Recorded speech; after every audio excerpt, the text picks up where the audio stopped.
Hello friends, welcome to civil services dream. और आज हम यहाँ पर यूपी पीसीएस की प्रारंभिक परीक्षा, मुख्य परीक्षा का सिलेबस और कितने पेपर होते हैं, कितने कितने घंटों के होते हैं, ये सब हम विस्तार से समझेंगे।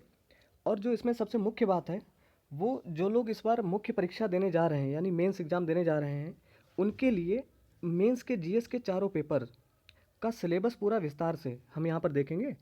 और जो लोग ये परीक्षा भविष्य में देना चाहते हैं यूपी पीसीएस, तो इसलिए हम प्रारंभिक परीक्षा की भी चर्चा करेंगे। तो सबसे पहले प्रारंभिक परीक्षा के बारे में जानेंगे और उसके बाद हम मुख्य परीक्षा के बारे में। तो देखिए, प्रारंभिक परीक्षा में आपको जल्दी से बता दे रहे हैं, दो पेपर होंगे प्रीलिम्स में, दोनों ही ऑब्जेक्टिव पेपर होंगे। ठीक है, फर्स्ट पेपर जो होगा इसमें 150 क्वेश्चन होते हैं और ये 150 क्वेश्चन 200 मार्क्स 200 मार्क्स के होते हैं। ठीक है, ये पेपर 2 घंटे का होता है। ठीक है, और इसी फर्स्ट पेपर के आधार पर मेरिट बनाई जाती है प्रीलिम्स की। दूसरा पेपर जो होगा वो सीसैट यानी सिविल सर्विसेज एप्टीट्यूड टेस्ट का होता है। इसमें 100 क्वेश्चन होते हैं, ये भी 200 नंबर के होते हैं और ये पेपर भी 2 घंटे का होता है। लेकिन सीसैट का जो पेपर होता है, ये दूसरा पेपर, ये क्वालिफाइंग नेचर का होता है, यानी इसमें 33% अंक प्राप्त करने अनिवार्य होते हैं, यहाँ पे लिखा हुआ है। ठीक है, अब मिनिमम 33% अंक आपके होने चाहिए, लेकिन इसके मार्क्स जुड़ते हैं, मेरिट में नहीं जोड़े जाते। ओके, दोनों ही पेपर में सम्मिलित होना अनिवार्य अनिवार्य है, अन्यथा डिस्क्वालीफाई हो जाएगा। और जैसा कि यहाँ पे लिखा हुआ है कि जो मेरिट बनती है वो सिर्फ फर्स्ट पेपर के आधार पर बनती है। तो ये सभी को पता है, लेकिन फिर भी मैंने सोचा कि जो नए लोग हैं उनको भी थोड़ा सा बता दें। अब बात करते हैं मुख्य परीक्षा की। तो सबसे पहले फ्रेमवर्क समझेंगे, अभी आपको आगे प्रीलिम्स का पूरा सिलेबस और मेंस का पूरा सिलेबस हम विस्तार से बताएंगे। तो अब यहाँ पर बात करते हैं कि मेंस की परीक्षा में कौन कौन से पेपर होते हैं, कितने कितने घंटों के, कितना समय का पेपर होता है। तो मेंस परीक्षा में दो प्रकार के विषय पूछे जाते हैं, एक तो अनिवार्य विषय होते हैं और दूसरे वैकल्पिक विषय। अनिवार्य विषय में ये पेपर सभी के लिए समान एक जैसा होते हैं, एक जैसे ही होते हैं। अनिवार्य विषय कौन कौन से हैं? सामान्य हिंदी का एक पेपर होगा, 150 अंकों का होगा। अभी आपको पूरा सिलेबस बताएंगे। सबसे पहले आप यहाँ पे एक फ्रेमवर्क समझ लीजिए। तो सामान्य हिंदी का 150 अंकों का पेपर होगा। दूसरा पेपर जो होगा वो निबंध का होगा, वो भी 150 अंक का होगा। उसके बाद जीएस के 4 पेपर, जीएस 1 2 3 4, ये 200 अंकों के 4 पेपर होंगे। ठीक है, और ये सभी पेपर 3 घंटे का समय दिया जाता है मेंस में।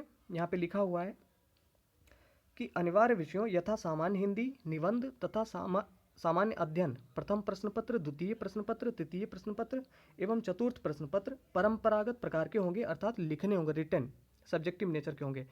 इन प्रश्न पत्रों के हल करने की अवधि 3 घंटे की होगी। ठीक है, ये सारे पेपर जो हैं वो 3 घंटों के होंगे। इसके अतिरिक्त वैकल्पिक विषय के प्रश्न पत्रों हेतु 3 घंटे का समय निर्धारित है।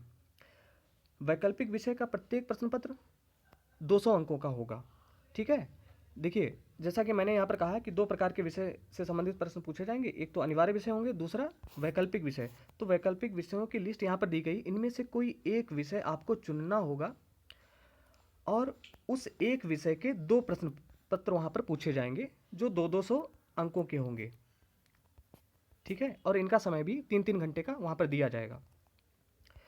अच्छा, यहाँ पर लिखा हुआ है कि 3 घंटे वाले प्रश्न पत्र का परीक्षा समय 9:30 बजे से 12:30 बजे तक होगा और शाम को 2 बजे से 5 बजे तक, यानी एक दिन में 2 पेपर होंगे, 9:30 से 12:30 और 2 से 5।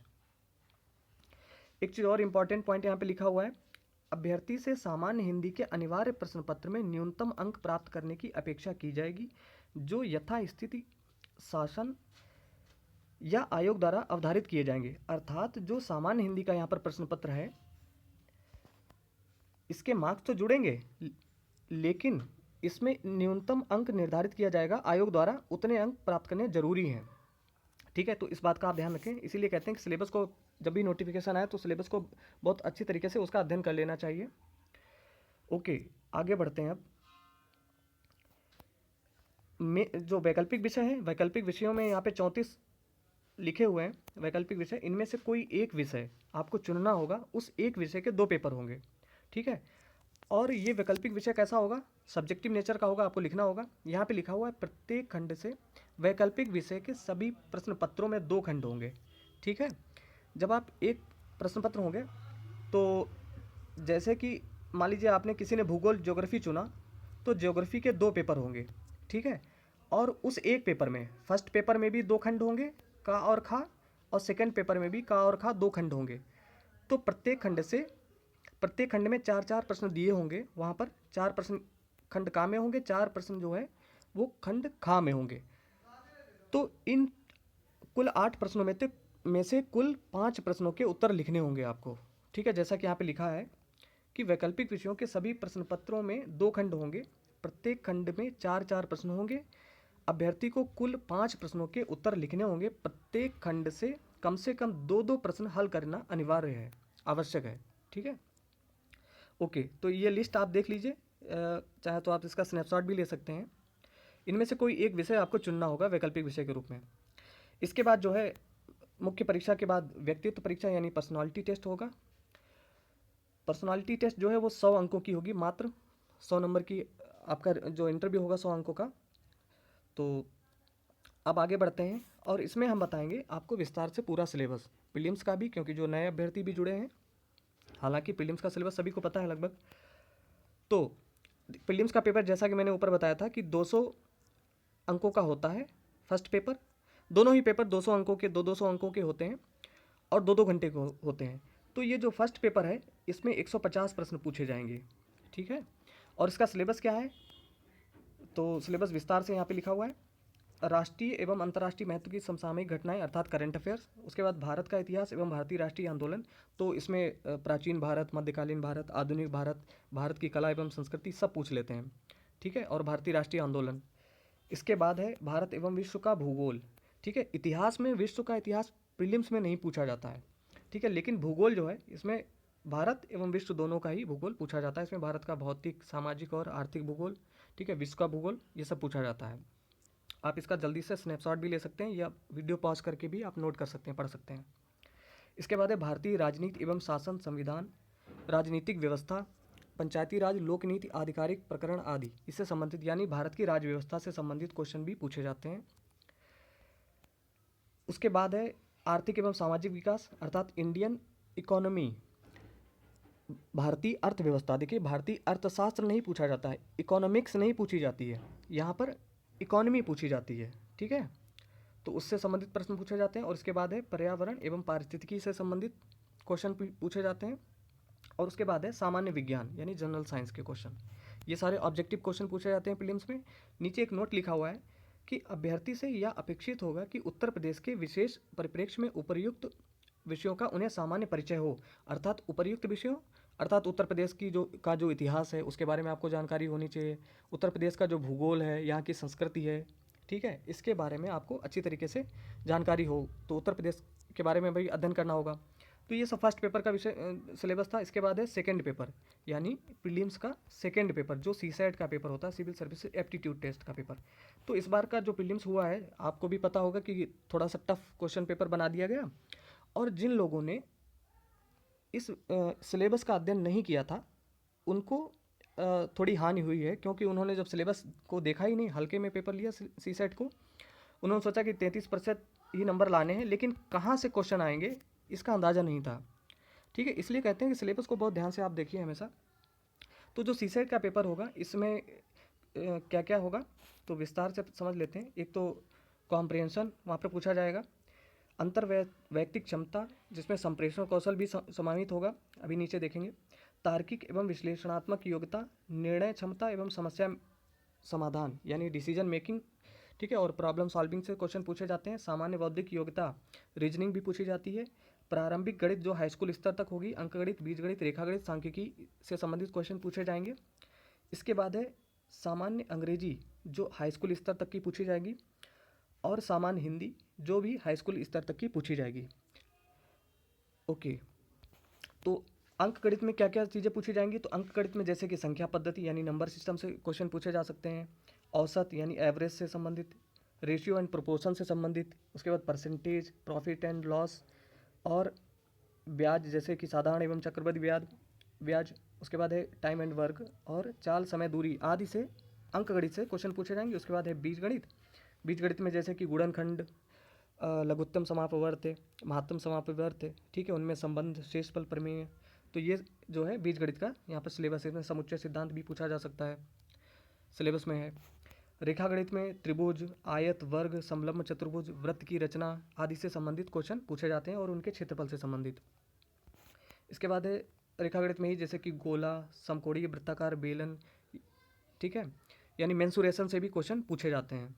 उसके बाद सांख्यिकी है। सांख्यिकी में जैसे आंकड़ों का संग्रह, बारंबारता, ठीक है, संचयी बारंबारता क्या होता है, समांतर माध्य क्या होता है, माध्यिका क्या होती है, इससे संबंधित भी क्वेश्चन पूछे जा सकते हैं। तो ये मैथ का सिलेबस हो गया। उसके बाद है जनरल इंग्लिश, सी सेट का ही। तो सी सेट में जो जनरल इंग्लिश पूछी जाती है उसमें कॉम्प्रहेंशन पूछा जा सकता है, एक्टिव वॉइस, पैसिव वॉइस से संबंधित, ये सारे आप देख सकते हैं यहाँ पर वीडियो पॉज करके भी। उसके बाद है सामान्य हिंदी। सामान्य हिंदी वो भी हाई स्कूल स्तर तक की ही पूछी जाएगी।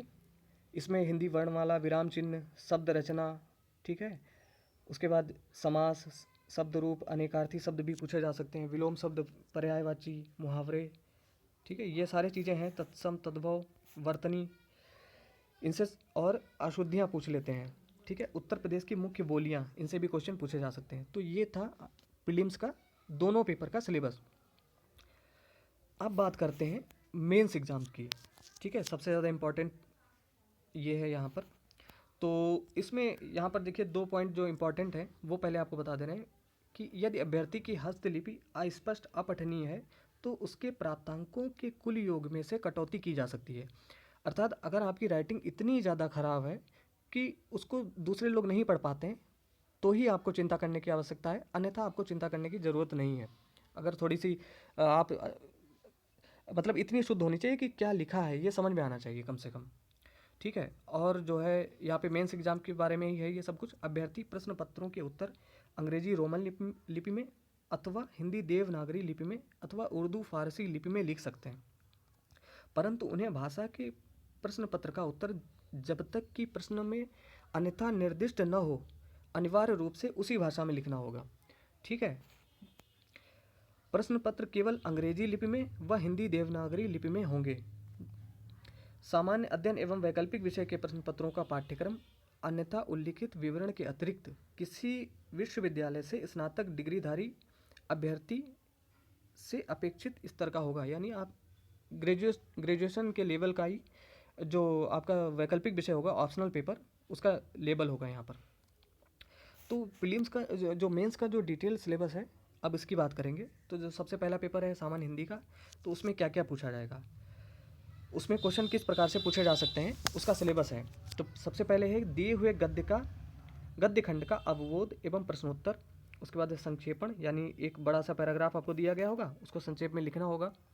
उसके बाद है सरकारी एवं अर्ध सरकारी पत्र लेखन, तार लेखन, कार्यालय आदेश, अधिसूचना, परिपत्र आदि से क्वेश्चन होंगे। दूसरा है शब्द, उसके बाद है शब्द ज्ञान एवं उसका प्रयोग, उपसर्ग एवं प्रत्यय प्रयोग, विलोम शब्द, वाक्यांश के लिए एक शब्द, वर्तनी एवं वाक्य शुद्धि और लोकोक्ति एवं मुहावरे, ठीक है, इससे क्वेश्चन पूछे जाएंगे। और इसके बाद जो है निबंध का पेपर, दूसरा जो पेपर होगा निबंध का, तो निबंध हिंदी, अंग्रेजी अथवा उर्दू में लिखे जा सकते हैं। निबंध के प्रश्न पत्र में 3 खंड होंगे, ठीक है। और निबंध जो है वो 700, प्रत्येक खंड से एक एक विषय पर 700 शब्दों में निबंध लिखना होगा। प्रत्येक खंड 50-50 अंकों का होगा। तीनों खंडों में निम्नलिखित विषयों पर आधारित निबंध होंगे। तो यहाँ पे इनके कहने का ये मतलब है कि वहाँ पर 100, जैसे कि निबंध का पेपर जो है वो 150 मार्क्स का होता है, ठीक है। 3 निबंध आपको लिखने होंगे और 3 निबंध जो होंगे खंड का, खंड खा और खंड गा से करने होंगे। प्रत्येक निबंध 700 शब्दों में लिखना होगा कम से कम, शब्द सीमा दी गई है, उसके आसपास आप लिख सकते हैं। तो जैसे खंड का में जो है साहित्यिक और संस्कृति से संबंधित और सामाजिक क्षेत्र और राजनीतिक क्षेत्र से संबंधित 3 निबंध दिए होंगे, तो इनमें से कोई एक करना होगा। ऐसे ही खंड खा में से एक करना होगा और खंड गा में से एक करना होगा। टोटल 3 निबंध आपको लिखने होंगे वहाँ पर, जो 50-50 अंकों के होंगे।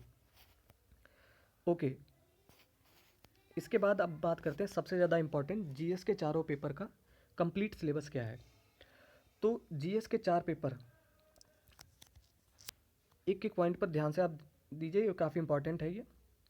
सबसे पहला है कि भारतीय संस्कृति के इतिहास में प्राचीन काल से आधुनिक काल तक के कला प्रारूप, साहित्य एवं वास्तुकला के महत्वपूर्ण पहलू शामिल होंगे। उसके बाद है आधुनिक भारतीय इतिहास, 1757 यानी प्लासी के युद्ध से लेकर भारत की आज़ादी तक महत्वपूर्ण घटनाएं, महत्वपूर्ण व्यक्तित्व जो हैं, समस्याएं इत्यादि से संबंधित क्वेश्चन पूछे जाएंगे मेंस में। और उसके बाद है स्वतंत्रता संग्राम, इसके विभिन्न चरण, देश के विभिन्न भागों में इसमें अपना योगदान देने वाले महत्वपूर्ण व्यक्ति और उनका योगदान। उसके बाद चौथा पॉइंट है कि स्वतंत्रता के पश्चात देश के अंदर एकीकरण और पुनर्गठन 1965 ईस्वी तक। पांचवा पॉइंट है विश्व के इतिहास में 18वीं सदी से 20वीं सदी के मध्य तक की घटनाएं, जैसे फ्रांसीसी क्रांति। अच्छा, यहाँ पे है विश्व का इतिहास भी पूछा जाता है मेंस के जीएस के फर्स्ट पेपर में, तो ये ध्यान देना बहुत ज़रूरी है कि कौन से पेपर में कौन सा सब्जेक्ट पूछा जाता है। तो हाँ, जैसे फ्रांसीसी क्रांति 1789, औद्योगिक क्रांति, विश्व युद्ध, दोनों विश्व युद्ध पढ़ने होंगे आपको, राष्ट्रीय सीमाओं का पुनः सीमांकन, उपनिवेशवाद, उपनिवेशवाद की समाप्ति, राजनीतिक दर्शन शास्त्र जैसे साम्यवाद, पूंजीवाद, समाजवाद, नाजीवाद, फांसीवाद इत्यादि के रूप और समाज पर उनके प्रभाव इत्यादि शामिल होंगे। तो इनके बारे में आप एक एक पॉइंट के बारे में अच्छी तरीके से आप गहन अध्ययन कर लें।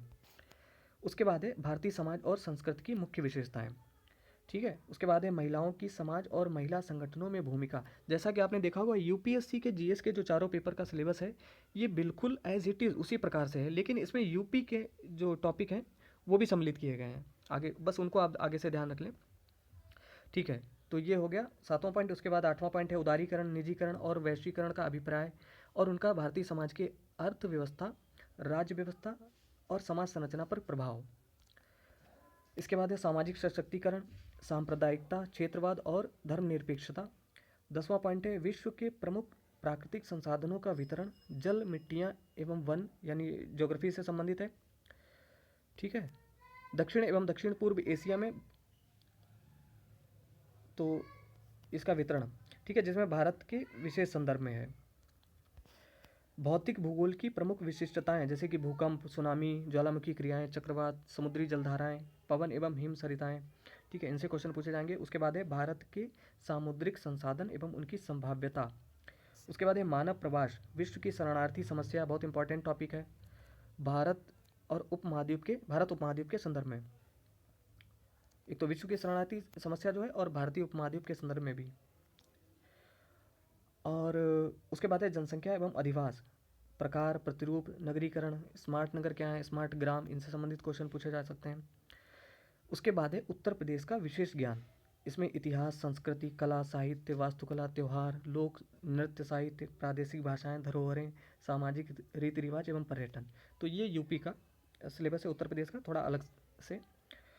उत्तर प्रदेश का विशेष ज्ञान, इसमें उत्तर प्रदेश का भूगोल, मानव एवं प्राकृतिक संसाधन, जलवायु यहाँ की, और मिट्टियाँ, वन्य जीव, खदान और खनिज सिंचाई के स्रोत। तो ये हो गया जीएस के फर्स्ट पेपर का पूरा सिलेबस। तो आपने देखा होगा कि इसमें कौन कौन से टॉपिक पूछे जाते हैं।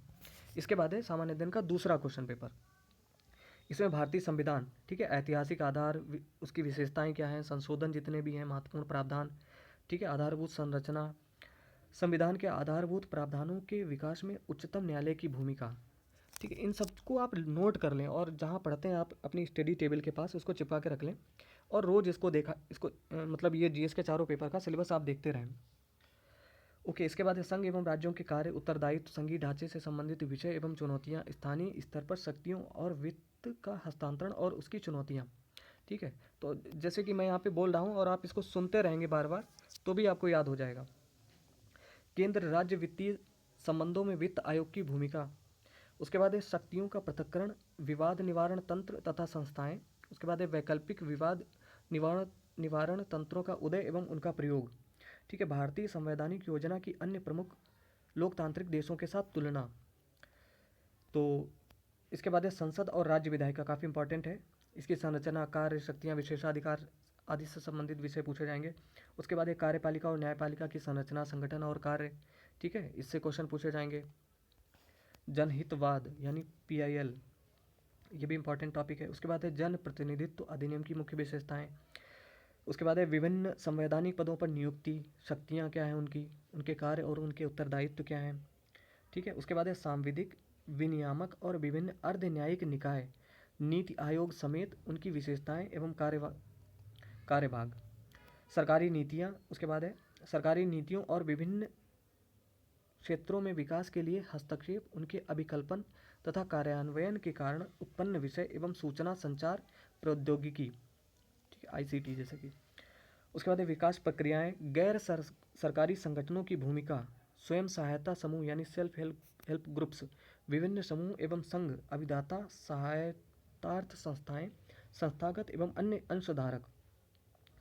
नेक्स्ट है केंद्र एवं राज्यों द्वारा जनसंख्या के अति संवेदनशील वर्गों के लिए कल्याणकारी योजनाएं और इन योजनाओं का कार्य निष्पादन, इन अति संवेदनशील वर्गों की रक्षा एवं बेहतरी के लिए गठित तंत्र, विधि संस्थान एवं निकाय।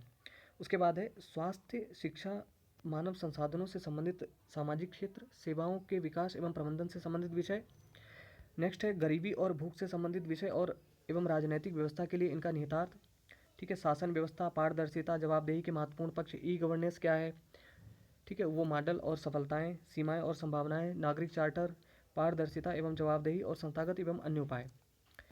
उसके बाद है लोकतंत्र में उभरती हुई प्रवृत्तियों के संदर्भ में सिविल सेवाओं की भूमिका, इंपॉर्टेंट टॉपिक है। उसके बाद है भारत एवं अपने पड़ोसी देशों से संबंध, ठीक है, इंटरनेशनल रिलेशन यानी।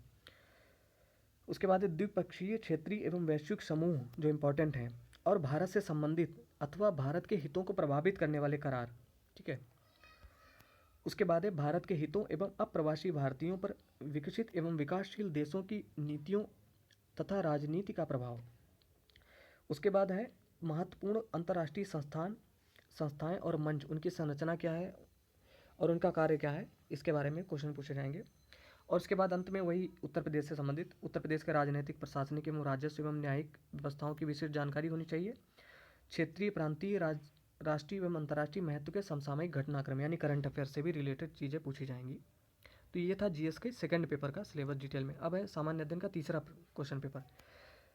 भारत में आर्थिक नियोजन इंपॉर्टेंट है, उद्देश्य एवं उपलब्धियां, नीति आयोग की भूमिका, और उसके बाद है गरीबी के मुद्दे, बेरोजगारी, सामाजिक न्याय एवं समावेशी समृद्धि। उसके बाद है सरकार के बजट के अवयव एवं वित्तीय प्रणाली क्या है, इससे संबंधित क्वेश्चन पूछे जाएंगे। ये थर्ड पेपर का सिलेबस है जीएस थर्ड पेपर का। प्रमुख फसलें, विभिन्न प्रकार की सिंचाई विधि, सिंचाई प्रणाली, कृषि उत्पाद का भंडारण, ढुलाई एवं विपणन, किसानों की सहायता हेतु ई तकनीकी, तो ये थर्ड पेपर में। उसके बाद अप्रत्यक्ष एवं प्रत्यक्ष कृषि सहायकी तथा न्यूनतम समर्थन मूल्य से जुड़े मुद्दे, सार्वजनिक वितरण प्रणाली और उनका उद्देश्य, क्रियान्वयन, परिसीमाएं क्या हैं, सुदृढ़ीकरण, खाद्य सुरक्षा एवं बफर भंडार, कृषि संबंधित तकनीकी अभियान, टेक्नोलॉजी मिशन आदि। छठा पॉइंट है भारत में खाद्य प्रसंस्करण व संबंधित उद्योग कार्यक्षेत्र, और इनसे संबंधित क्वेश्चन पूछे जाएंगे, आप देख सकते हैं वीडियो पॉज करके भी, ठीक है। भारत में स्वतंत्रता के पश्चात भूमि सुधार, ये काफ़ी इंपॉर्टेंट टॉपिक है। उसके बाद आठवां टॉपिक है भारत में वैश्वीकरण तथा उदारीकरण के प्रभाव, औद्योगिक नीति में परिवर्तन तथा इनमें औद्योगिक समृद्धि पर प्रभाव। तो ये आप वीडियो पास करके पूरा सिलेबस यहाँ से पढ़ सकते हैं। आधारभूत संरचना, बंदरगाह, सड़क, विमानपत्तन, रेलवे आदि। विज्ञान एवं प्रौद्योगिकी जो है वो भी जीएस के थर्ड पेपर में ही है, ठीक है। विकास एवं अनुप्रयोग क्या है विज्ञान एवं प्रौद्योगिकी के। दैनिक जीवन एवं राष्ट्रीय सुरक्षा में भारत की विज्ञान एवं प्रौद्योगिकी नीति क्या है। उसके बाद है विज्ञान एवं प्रौद्योगिकी में भारतीयों की उपलब्धियां, प्रौद्योगिकी का देशजीकरण, ठीक है, नवीन प्रौद्योगिकियों का विकास, प्रौद्योगिकी का हस्तांतरण, द्विअनुप्रयोगी एवं क्रांतिक अनुप्रयोग प्रौद्योगिकी। उसके बाद है सूचना एवं संचार प्रौद्योगिकी, अंतरिक्ष प्रौद्योगिकी, कंप्यूटर, ठीक है, नैनो टेक्नोलॉजी, सूक्ष्मजीव विज्ञान, जैव प्रौद्योगिकी क्षेत्र में जागरूकता, बौद्धिक संपदा अधिकारों एवं डिजिटल अधिकारों से संबंधित मुद्दे। उसके बाद है पर्यावरण सुरक्षा एवं पारिस्थितिकी तंत्र, ये भी जीएस के थर्ड पेपर में ही सम्मिलित है। वन्य जीव संरक्षण, जैव विविधता, पर्यावरण प्रदूषण, ठीक है। उसके बाद है आपदा, डिजास्टर मैनेजमेंट यानी आपदा, गैर पारंपरिक सुरक्षा एवं संरक्षा की चुनौती के रूप में आपदा उपशमन एवं प्रबंधन, ये भी जीएस के थर्ड पेपर में है। अंतर्राष्ट्रीय सुरक्षा की चुनौतियां, आणविक प्रसार के मुद्दे, अतिवाद के कारण तथा प्रसार, संचार तंत्र, मीडिया की भूमिका, सामाजिक तंत्रीयता, साइबर सुरक्षा के आधार, मनी लॉन्ड्रिंग तथा मानव तस्करी, ये विषय भी जो है वो जीएस के थर्ड पेपर में। इसके बाद है भारत की आंतरिक सुरक्षा की चुनौतियां, जैसे आतंकवाद, भ्रष्टाचार, ठीक है, अपराध, संगठित अपराध वगैरह। उसके बाद है सुरक्षा बलों की भूमिका, प्रकार तथा शासनाधिकार, भारत का उच्च रक्षा संगठन। उसके बाद ये जो 3 पॉइंट है, इसमें यह है कि उत्तर प्रदेश के आर्थिक परिदृश्य का विशिष्ट ज्ञान होना चाहिए, तो ये आप देख सकते हैं यहाँ पर। और उसके बाद एक कृषि, बागवानी, वानिकी एवं पशुपालन के मुद्दे, उत्तर प्रदेश के विशेष संदर्भ में कानून एवं व्यवस्था और नागरिक सुरक्षा। तो ये सब जो था ये जीएस के 3rd पेपर में। अब इसके बाद करते हैं लास्ट पेपर जो होगा जीएस का 4था पेपर। तो इसका सिलेबस तो पता ही है आपको, जैसा कि यूपीएससी का है, बिल्कुल एज इट इज़ वही पेपर जीएस का है यहाँ पर। तो उसमें नीति शास्त्र और मानवीय अंत, इसका स्नैपशॉट ले लीजिए या वीडियो पॉज करके आप नोट कर सकते हैं। और अभिवृत्ति यहाँ पे लिखा हुआ है, आप इसको देख लें। और संवेगात्मक बुद्धि, उसके बाद है लोक प्रशासनों में लोक सिविल सेवा मूल्य तथा नीति शास्त्र, डिटेल में आप यहाँ से पढ़ लीजिए। उसके बाद है शासन व्यवस्था में ईमानदारी। और जो अंतिम सबसे यहाँ पे लिखा हुआ, उपर्युक्त विषयों पर मामला संबंधी अध्ययन, यानी केस स्टडी से संबंधित प्रश्न पूछे जाएंगे। ठीक है, तो ये जीएस के चारों पेपर का पूरा डिटेल सिलेबस था। प्रीलिम्स के बारे में भी आपको जानकारी हो गई जो लोग नए अभ्यर्थी होंगे। और इसके अलावा जो वैकल्पिक विषय हैं, तो वैकल्पिक विषय चूँकि बहुत ज़्यादा हैं, 34 विषय आपने देखा था लिस्ट में थे, तो आपका वैकल्पिक विषय क्या है ये आप कमेंट में बताएंगे, तो उसका हम एक वीडियो बाद में अलग अलग विषयों पर बना देंगे, लेकिन आप कमेंट करके ज़रूर बताएंगे कि आपका वैकल्पिक विषय क्या है। ठीक है, तो दोस्तों उम्मीद है आपको ये वीडियो पसंद आया होगा। अगर अच्छा लगा हो तो प्लीज़ आप इसको लाइक करें, और चैनल को अगर आप नए हैं तो प्लीज़ सब्सक्राइब कर लें। और दोस्तों इस वीडियो को देखने के लिए आप सभी का बहुत बहुत धन्यवाद। आपका दिन शुभ हो।